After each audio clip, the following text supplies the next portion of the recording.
Hello बच्चा लोग, क्या हाल चाल। अच्छे हो सभी? आई होप सब सभी अच्छे होंगे और अच्छे से स्टडी कर रहे होंगे।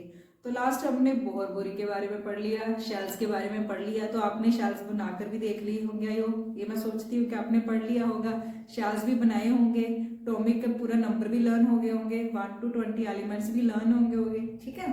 तो उसके बाद हमने क्या पढ़ा था, वैलेंसी और वैलेंस इलेक्ट्रॉन्स में भी आपको समझ आ गया होगा। ठीक है, अगर नहीं समझ आए तो कमेंट करना, मैं उसका रिप्लाई करूंगी। ठीक है। तो आज हमारा टॉपिक है आइसोटोप्स और आइसोबार, बस ये दो टॉपिक्स रह गए, उसके बाद हम क्वेश्चंस करेंगे थोड़े बहुत। ठीक है, तो आइसोटोप हमारा ये टॉपिक है आज का। ठीक है, आइसोटोप्स। इसमें क्या है, पहले तो वर्ड को समझते हैं भाई। ठीक है, आइसो मीन्स सेम, और टॉप का मीनिंग क्या होता है कि टॉप वाले सेम होने चाहिए।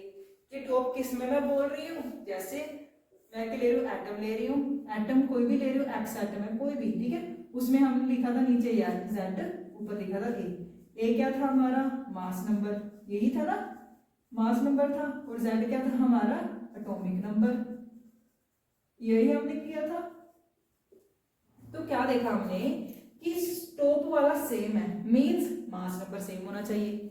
बोल तो ये ऐसे रहा था, बट क्या हुआ, ये तो निकला ही नहीं। ठीक है, इसने तो हमें धोखा दे दिया भाई, टॉप वाला सेम नहीं है। अब इसमें क्या है, टॉप वाला तो इसमें क्या निकला, डिफरेंट। मींस जो मास नंबर है वो क्या है भाई, डिफरेंट। तो सेम क्या हुआ, डाउन वाला एटॉमिक नंबर क्या हुआ भाई, सेम। समझ आई? ठीक है। तो इसने क्या बोला भी टॉप वाला सेम होना चाहिए, बट ये तो रॉन्ग हो गया। निकला क्या, टॉप वाला different, means mass number different हो गया, एटॉमिक नंबर क्या हो गया, सेम। ये खुद ये बता रहा है कौन, आइसोटोप। तो यही इसकी डेफिनेशन होगी कि एटॉमिक नंबर सेम होगा, मींस जो डाउन वाला है वो क्या होगा, सेम होगा, और टॉप वाला क्या होगा, डिफरेंट। ये वर्ड से आपने समझना है। टॉप बोल रहा है, टॉप नहीं सेम, डाउन वाला सेम। डाउन कौन है, एटॉमिक नंबर, टॉप कौन है, मास नंबर। बस ठीक है, इतना याद रखना है। इसके कुछ एग्जांपल्स कर लेते हैं। ठीक है, एग्जांपल क्या है, जैसे हाइड्रोजन की लेते हैं हम, 1 1 आइसोटोप्स है हाइड्रोजन के, 1 2 1 3। इसको क्या बोल सकती हूँ मैं, हाइड्रोजन सिंपल, या फिर प्रोटियम, इसको क्या बोल सकती है, ड्यूटेरियम, या फिर मैं क्या बोल सकती हूँ, हैवी हाइड्रोजन है। ठीक है, हाइड्रोजन, हैवी हाइड्रोजन, और ट्रीटियम। ठीक है, ये याद रखना, ट्रीटियम, ड्यूटेरियम या फिर प्रोटियम। ये हमारे किसके आइसोटोप्स हो गए, हाइड्रोजन के। उसके बाद आइसोटोप्स और किसके, कार्बन के हैं। कार्बन कितना होता है, 6 12, उसका कितना होता है, ये first example. Second, carbon 6 atomic mass 12। तो एटॉमिक नंबर तो सेम ही रखने हैं भाई, मैं 6 लिख दूं, इसका 13, इसका अब 6 के साथ इसका कितना है, 14। ठीक है, तो इसका एटॉमिक मास डिफरेंट हो रहा है, मींस इसकी क्या हो रही है, ये क्या है, आइसोटोप्स है कार्बन के। इसके यूजेस भी तो अलग अलग होंगे ना, कुछ चेंज हुआ, कुछ अंदर घोल हुआ, कुछ चेंज हुआ, तो उसकी प्रॉपर्टीज भी चेंज हो गई। वो कौन से, अब हम देखेंगे वो तो। ठीक है, 3 कौन से एग्जांपल हम देख रहे हैं, ऑक्सीजन की ले लेते हैं। ऑक्सीजन कितना है, 8, कितने इसके, 16। ठीक है, 16 17, ठीक है, और 18, 2 ले लो आप। ठीक है, तो इसकी क्या होगी, हमने ऑक्सीजन की ले ली। ठीक है, 18 भी होता है इसका। और उसके बाद हम 4th ले लेते हैं, क्लोरीन की। क्लोरीन की क्या आ गई, 17, कितना होता है, 35। Chlorine 17 38, sorry 37। ठीक है, 37। ये इसके क्या होगी, आइसोटोप्स के एग्जांपल है। क्लोरीन भी है, कार्बन है, हाइड्रोजन है, नियोन है, ठीक है, ऑक्सीजन है। तो ऐसे सभी आइसोटोप्स हैं। मींस इसमें हम मेन क्या देख रहे हैं, ये हमने आइसोटोप्स पढ़े हैं कि इसकी क्या हो रही रही है, अब एटॉमिक नंबर क्या हो रहा है, सेम सभी का, एटॉमिक मास क्या हो रहा है, डिफरेंट, टॉप डिफरेंट है, सेम नहीं है। इसके कारण क्या हुआ, अगर मैं इसकी प्रॉपर्टीज देखूं, प्रॉपर्टीज मैंने बोला ना प्रॉपर्टीज भी डिफरेंट हो जाएंगी, तो वो कौन सी, वो हम देखते हैं। मैंने देखा कि एटॉमिक नंबर भी सेम है, एटॉमिक नंबर क्या है, सेम। इसके कारण एटॉमिक नंबर से हम क्या लिखते हैं, बोला था ना कि 1 to 20 आपको लर्न होने चाहिए, जिसके बाद हम क्या लिख सकते हैं, उसकी एटॉमिक नंबर बता सकते हैं ना सीरियल कोडिंग, उसके बाद हम क्या बता सकते हैं, उसकी इलेक्ट्रॉनिक कॉन्फ़िगरेशन। तो एटॉमिक नंबर सेम है मींस इलेक्ट्रॉनिक कॉन्फ़िगरेशन भी क्या होगी, सेम।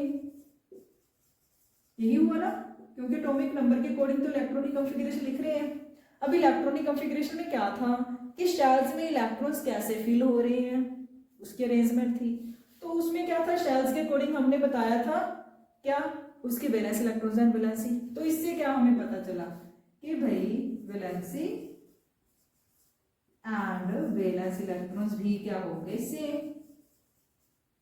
वैलेंस इलेक्ट्रॉन्स सभी क्या हो गए, सेम।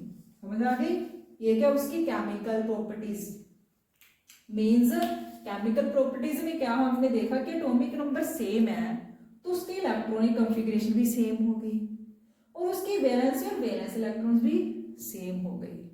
ठीक है, ये क्या है, आइसोटोप्स की प्रॉपर्टीज, केमिकल प्रॉपर्टीज मींस उसकी सेम होगी। क्यों, केमिकल प्रॉपर्टीज में हमने क्या देखा था, केमिकल चेंजेस कब होंगी, जब इलेक्ट्रॉन्स चेंज हो रहे हैं, वो तो सेम ही है ना भाई। एटॉमिक नंबर किसके इक्वल था, इलेक्ट्रॉन्स एंड प्रोटॉन्स। जब एटम क्या है, न्यूट्रल है, ये भी न्यूट्रल है ना, किसी के साथ बॉन्डिंग तो की नहीं है, लेन देन तो किया नहीं है ना। तो इसमें क्या हुआ, electron proton same, atomic number same है, तो इलेक्ट्रॉनिक कॉन्फ़िगरेशन सेम होगी, वैलेंस और वैलेंस इलेक्ट्रॉन्स भी सेम हो गए। सिंपल, समझ आई। उसके बाद हम क्या देख रहे हैं, इसकी फिजिकल प्रॉपर्टीज। तो फिजिकल प्रॉपर्टीज तो चेंज होगी ना, क्यों, क्योंकि इसमें क्या हुआ, जो मास नंबर है वो तो डिफरेंट हो गया ना। मास नंबर डिफरेंट होने के कारण क्या हुआ, उसकी फिजिकल प्रॉपर्टीज चेंज हो गई। ठीक है, कि जो फिजिकल प्रॉपर्टीज है, ये हमने केमिकल प्रॉपर्टीज देख ली, ये क्या है, फिजिकल प्रॉपर्टीज। तो फिजिकल प्रॉपर्टीज चेंज होगी, ठीक है, क्यों, क्योंकि उसका मास नंबर डिफरेंट हो गया। समझ आई, मास नंबर डिफरेंट होने के कारण उसकी फिजिकल प्रॉपर्टी चेंज होगी, जिसके कारण उसकी यूजेस भी अलग अलग है, कि कोई किसी चीज पे यूज हो रहा है, एप्लीकेशन सभी की डिफरेंट होगी। और हम बोल सकते हैं मेल्टिंग पॉइंट, बॉइलिंग पॉइंट, सारा कुछ चेंज होगा। ये उसकी क्या है, फिजिकल प्रॉपर्टीज है। ठीक है, इसमें हम और क्या बोल सकते हैं कि मास डिफरेंट है मीन्स उसमें प्रोटॉन तो सेम है, मीन्स उसमें न्यूट्रॉन्स क्या हो रहे हैं, डिफरेंट। अगर न्यूट्रॉन्स क्या हो रहे हैं, डिफरेंट हो रहे हैं, तो उसकी न्यूक्लियर प्रॉपर्टीज भी तो डिफरेंट होगी। जो न्यूट्रॉन्स प्रॉपर्टीज है, न्यूट्रॉन की प्रॉपर्टीज भी डिफरेंट होगी, जो फिजिकल प्रॉपर्टीज है वो भी डिफरेंट होगी। ये उसकी क्या होगी, हमने फिजिकल प्रॉपर्टीज देख ली। ये क्या है, सिंपल केमिकल प्रॉपर्टीज है, बस इसमें इतना ही है। कुछ हम अब यूजेस कर लेते हैं, एप्लीकेशंस। ठीक है, इसकी क्या एप्लीकेशंस किस किस में यूज होती हैं, ये तो हमने इसकी डेफिनेशन देख ली, कुछ हमने एग्जांपल्स देख लिए, आप नोट कर रहे हो ना। ठीक है, तो इसमें हमने कुछ एग्जांपल्स देख ली, अब इसकी ना यूजेस देख लेते हैं। एप्लीकेशन क्या देख रहे हैं आप, हम एप्लीकेशंस। तो ना एप्लीकेशंस, तो मैंने ना इसकी कुछ एप्लीकेशंस लिख दी हैं, जिसकी एप्लीकेशंस हमने पढ़नी है, यूरेनियम की पढ़नी है, कोबाल्ट की, आयोडीन की, ठीक है, फास्फोरस की एंड कार्बन की। ठीक है, इसमें क्या है, जो यूरेनियम है ना 235 वाला, ये उसके मास है पूरे, क्योंकि मास नंबर ही डिफरेंट है ना। तो इसकी क्या यूजेस है अलग अलग, ये एज अ फ्यूल के तौर पे यूज किया जाता है न्यूक्लियर रिएक्टर्स पे, इन न्यूक्लियर रिएक्टर्स। ठीक है, ठीक है, ये याद रखना यूरेनियम की। अब कोबाल्ट, सी पे याद कर सकते हो, सी फॉर कोबाल्ट आ रहा है, सी ऑफ कोबाल्ट मींस इसको हम यूज करते हैं in the treatment of cancer, treatment of cancer, see for cancer, cancer की ट्रीटमेंट में हम कोबाल्ट 60 यूज करते हैं। अब आयोडीन 131 वाला ये हम यूज करते हैं treatment of goitre, treatment of goitre. ठीक है, उसके बाद फॉस्फोरस 32। अब आपने पढ़ा होगा ना NPK, नाइट्रोजन, फॉस्फोरस, पोटाशियम, ये एग्रीकल्चर में यूज करते हैं। ऐसे फॉस्फोरस कौन सा 32 वाला, ये एग्रीकल्चर फील्ड में यूज किया जाता है। ठीक है, एग्रीकल्चरल जो फील्ड्स हैं उसमें क्या किया जाता है, यूज किया जाता है। उसके बाद कार्बन 14, जो कार्बन 14 है वो किस में यूज किया जाता है, जैसे हमने किसी की ना पता करनी हो कि उसकी एज, डेथ कब हुई, जैसे डायनासोर्स की हमें एज कैसे पता चली कि वो इतने साल पहले उसकी डेथ हो गई थी, वो इतने साल पहले आए थे, वो किससे पता चली, कार्बन डेटिंग से। मीन्स क्या हुआ, उसकी ना लेयर्स नीचे नीचे चली जाती हैं, जितना वो पहले मरा होगा, डेथ हुई होगी तो उस इतना नीचे चला जाएगा, तो जितना नीचे जाएगा उसकी रॉक्स उतनी ओल्ड होते जाएंगे, जिसके कारण हमें उसमें क्या करेंगे, कार्बन डेटिंग करेंगे, क्योंकि हमें पता नहीं कि हमारी बॉडी में क्या है, कार्बन प्रेजेंट है, तो वो कार्बन कितनी एज का है वो हमें पता चल जाएगा। तो कार्बन डेटिंग एज डिटरमाइन करने में पता चल जाता है, कार्बन डेटिंग एज पता करने के लिए। ठीक है, determination of, determine the age, like fossil fuels, कोई कुछ भी फॉसिल फ्यूल्स नहीं, जैसे हम बोल सकते हैं डायनासोर्स की हमने पता की। ठीक है, जैसे आर्कपटेरिक्स के बारे में हमने पता कि जो आपने +1 में पढ़ा होगा, ठीक है, +2 में आर्कपटेरिक्स वाला +2 में पढ़ोगे, अभी तो नहीं आपने पढ़ा होगा। ठीक है, तो कार्बन डेटिंग डिटरमाइन करने के लिए उसकी एज, वो हम इसको यूज करते हैं। तो ये हमारे हो गए क्या, आइसोटोप्स। अब हम पढ़ेंगे आइसोबार्स के बारे में। ठीक है, तो आइसोबार्स क्या होते हैं ये अब हमने देखना है, बस सिंपल इसका आप तो क्या करो, ऑपोजिट कर दो, आइसोबार्स आ जाएंगे। कैसे, जैसे आइसोबार, आइसोटोप क्या था, टॉप सेम नहीं है, अब इसमें टॉप सेम है। आइसोबार्स क्या था, आइसोटोप टॉप सेम नहीं है, वर्ड ने धोखा दे दिया हमने हमें। ठीक है, दूसरा वर्ड निकालना उसका मीनिंग। ठीक है, फिर आइसोबार, उसमें टॉप सेम नहीं था, टॉप डिफरेंट है, इसमें क्या होगा, टॉप फिर सेम, ऐसे आपको ना इजी लर्न हो जाएगा। तो टॉप इसमें डिफरेंट है, मींस जो एटम है क्या है इसमें, एटॉमिक नंबर, ये क्या एटॉमिक मास, तो टॉप सेम है, मींस जो एटॉमिक मास है वो क्या हो गया, अब सेम, और एटॉमिक नंबर क्या हो गया भाई, डिफरेंट, यही निकला ना। अब एटॉमिक नंबर क्या हो गया, डिफरेंट, सिंपल। ठीक है, बस आइसोटोप, टॉप सेम नहीं है, टॉप सेम है। टॉप कौन सा, एटॉमिक मास, टॉप डाउन ऐसे वर्क करना। ठीक है, एटॉमिक मास सेम है, एटॉमिक नंबर डिफरेंट है। ठीक है, इसकी एग्जांपल क्या होगी, जैसे आर्गन और कैल्शियम। ठीक है, आर्गन और कैल्शियम, तो आर्गन का कितना हो गया 18 एटॉमिक नंबर, कैल्शियम का कितना होगा 20, एटॉमिक मास दोनों का सेम है 40 और 40, ये उसकी क्या होगी एग्जांपल होगी, ये हमने देख लिया। ठीक है, अब इसमें हम क्या देख रहे हैं कि एटॉमिक नंबर क्या है दोनों का, एटॉमिक नंबर क्या है, डिफरेंट है ना, बट इसमें जो है एटॉमिक मास वो क्या है, सेम।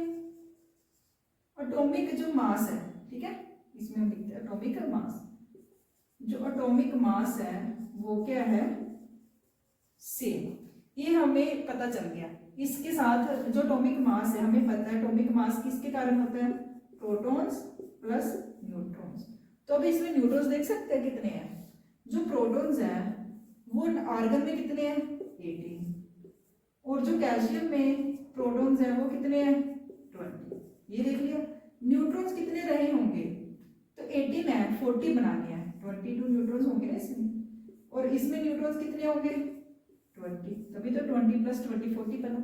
तो ये हमने क्या देख लिया, प्रोटॉन्स और न्यूट्रॉन्स कितने होंगे, मींस न्यूट्रॉन्स डिफरेंट है। तो इसमें हमने क्या देख सकते हैं कि एटॉमिक नंबर डिफरेंट है। हमने पीछे क्या पढ़ा था कि एटॉमिक नंबर डिफरेंट है तो इलेक्ट्रॉन्स डिफरेंट होंगे, मींस उसकी केमिकल प्रॉपर्टीज डिफरेंट होगी ना। एटॉमिक नंबर डिफरेंट है तो हम बोल सकते हैं जो इलेक्ट्रॉनिक कॉन्फ़िगरेशन है, इलेक्ट्रॉनिक कॉन्फ़िगरेशन वो क्या हो गई डिफरेंट, वो भी तो डिफरेंट ही होगी ना भाई। उसके साथ ही वैलेंसी एंड जो वैलेंस इलेक्ट्रॉन्स हैं वो भी क्या हो गए भाई, डिफरेंट। ये याद रखना, केमिकल प्रॉपर्टीज डिफरेंट होंगी मींस क्योंकि इलेक्ट्रॉन्स ही डिफरेंट हो गए। क्यों? क्योंकि एटॉमिक नंबर ही डिफरेंट हो गए। समझ आई? और इसके बाद हमने क्या देखा, एटॉमिक मास सेम है। इसके साथ हम क्या बोल सकते हैं, क्योंकि हमें पता है प्रोटॉन्स प्लस न्यूट्रॉन्स को क्या बोल सकते हैं, न्यूक्लियॉन्स। ये बताया था ना आपको। तो न्यूक्लियस भी क्या हो गए, सेम हो गए ना। एटॉमिक मास सेम है तो न्यूक्लियस भी तो सेम हो गए, चाहे न्यूट्रॉन्स अलग होंगे। ठीक है, तो इसकी हमने ये प्रॉपर्टीज भी कर ली। सिंपल, बस इसमें यही था। Isobars, atomic mass same, atomic number different, उसके एग्जांपल कर ली और उसकी ये प्रॉपर्टीज कर ली। बस ये याद रखना, अगर एटॉमिक नंबर डिफरेंट है ना, नंबर के कारण इलेक्ट्रॉन्स देख रहे हैं हम, प्रोटॉन्स देख रहे हैं हम, तो वो भी तो डिफरेंट हो जाएंगे ना। जिसके कारण कुछ, अगर मान लो अगर कुछ भी चेंज हो रहा है, कुछ ले रहा है, दे रहा है, वो किसके कारण है, सिर्फ इलेक्ट्रॉन्स के कारण। मीन्स केमिकल चेंजेस आ रही है, उसमें कौन पार्टिसिपेट कर रहा है, वो छोरे जो बाहर घूम रहे, अंदर वाली नहीं, वो तो स्टेबल है। ठीक है, तो ये क्या हो गया, हमने एटॉमिक नंबर। एटॉमिक मास क्या है, प्रोटॉन्स और न्यूट्रॉन जो अंदर बैठे हैं वो भारी है, उसी का भार है एटम का, पूरा एटम में। ठीक है, तो क्या हो गया, प्रोटॉन्स प्लस न्यूट्रॉन्स, इसकी न्यूक्लियस भी सेम हो गया, एटॉमिक मास भी सेम हो गया। तो ये हमारा हो गया चैप्टर कंप्लीट। ठीक है, तो इसमें ना अगर हम कुछ क्वेश्चन देखें, मान लो कुछ क्वेश्चन आपको है, जैसे मैं आपको बताऊं एक्स, कोई भी एक्स एटम है, उसका आप देखो कितना, उसका 16 एटॉमिक नंबर होगा। मान लो वो कौन सा एटम है जिसका 16 एटॉमिक नंबर होगा, कौन सा है, सल्फर। 16 एटॉमिक नंबर है ना उसका। तो ऐसे ना कुछ क्वेश्चंस हैं, हो सकते हैं आपके जो बुक में है, कि जैसे एटम दे दिया, उसका बताया भी ये एक्स एटम है, उसका एटॉमिक नंबर कितना, एटॉमिक मास इतना बता दिया, तो वो एटम कौन सा है। ठीक है, या फिर दो एटम दे दी, जैसे मैं बोलूं हाइड्रोजन का, जो मैंने आपको बताया था 1 1, हाइड्रोजन 1 2, तो ये क्या है, आपस में आइसोटोप है या आइसोबार है, ये पूछ सकते हैं। तो ऐसे क्वेश्चंस बनते हैं, तो आपने वो क्वेश्चंस करने हैं, एग्जाम्पलर क्वेश्चंस, एक्सरसाइज क्वेश्चंस, आपने वो प्रैक्टिस करने, तो आपको इजीली ये चैप्टर समझ आएगा। बहुत इजी, इंटरेस्टिंग है जो मैंने आपको पढ़ाया है। तो अगर आपको समझ आया तब भी बताना, तो आप लाइक शेयर और सब्सक्राइब जरूर करना, और अगर कुछ नहीं समझ आया तब भी कमेंट करना, मैं उसका रिप्लाई करूंगी। ठीक है, thank you so much for watching my video बच्चों, थैंक यू।